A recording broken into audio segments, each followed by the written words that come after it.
Pada dasarnya saya setuju karena pengecekan rekening seperti ini akan meminimalisir wisatawan-wisatawan yang memiliki tujuan bekerja di Bali. Nah, kemudian wisatawan yang tidak memiliki pekerjaan seperti gelandangan di negaranya, dia datang ke Bali, sementara ini sangat bebas. Yang mereka perlukan hanya tiket pesawat, kemudian visa, cukup seperti itu.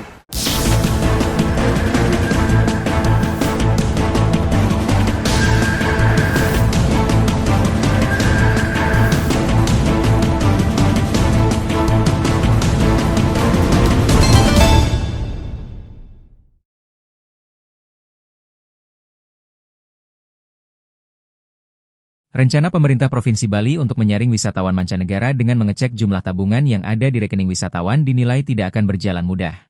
Regulasi ini nantinya akan berbenturan dengan aturan wilayah hukum nasional. Hal itu disampaikan Ketua Umum Bali Villa Rental and Management Association BVRMA, I Kadek Adnyana. Pada dasarnya ia setuju dengan rencana pengecekan rekening Wisman ke Bali. Hal ini akan meminimalisir keberadaan Wisman yang ingin bekerja di Bali. Dengan adanya regulasi ini, juga sekaligus bisa memilih Wisman berkualitas yang datang ke Bali. Namun, persoalannya sekarang untuk bisa ngecek rekening seperti ini kan perlu ranah hukum, paling tidak ranah hukum atau wilayah hukum nasional.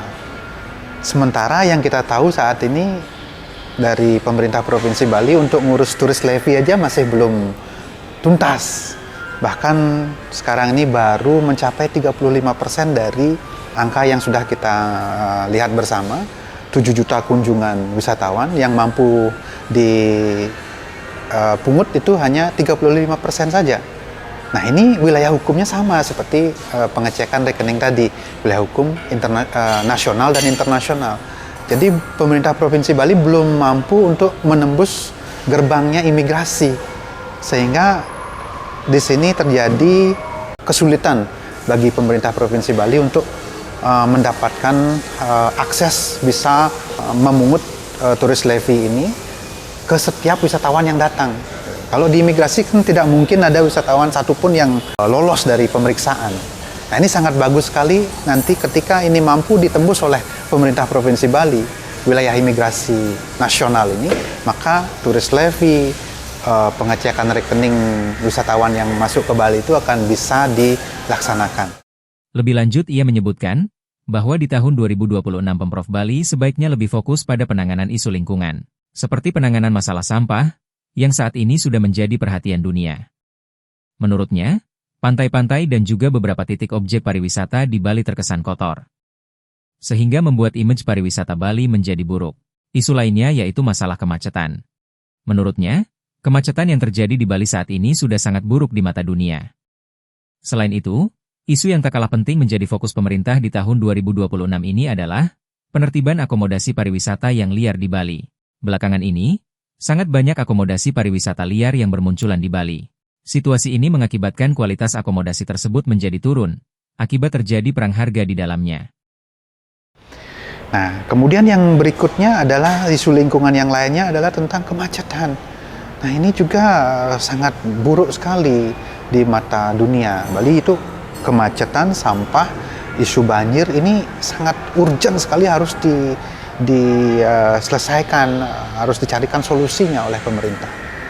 Lalu yang berikutnya, ya tentu kita lihat sekarang penertiban dari akomodasi wisata yang liar ini sangat banyak.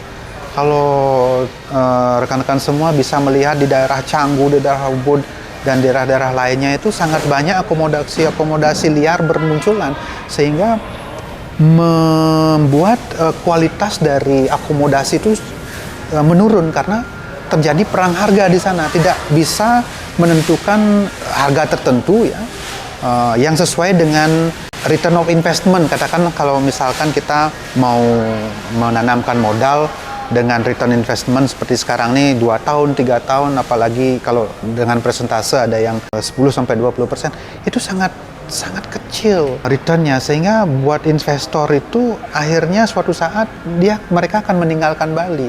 Sehingga yang terjadi di sini persaingan yang begitu ketat, kemudian degradasi atau penurunan kualitas dari akomodasi itu sangat masif.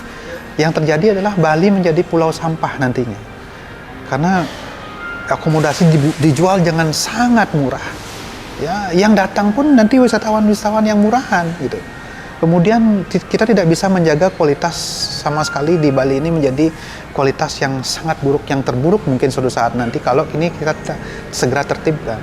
Untuk itu, ayo pemerintah bergandengan tangan dengan stakeholder pariwisata, pelaku-pelaku pariwisata, kita harus bergandengan tangan, kita harus berkolaborasi agar apa yang kita harapkan ke depan ini pariwisata Bali yang sustainable ini bisa kita mulai walaupun terlambat, tetapi kita harus segera mulai apabila kita mau pariwisata Bali tetap ajak, tetap eksis di masa depan. Ia juga berharap agar pemerintah lebih transparan dalam pemanfaatan turis levy yang sudah dijalankan selama 2 tahun terakhir ini. Paling tidak, pemerintah bisa memberikan persentase pemanfaatan turis levy, baik untuk pelestarian budaya maupun untuk lingkungan. Sehingga para stakeholder pariwisata bisa ikut berjuang untuk memaksimalkan pungutan wisatawan asing. Tim Liputan melaporkan.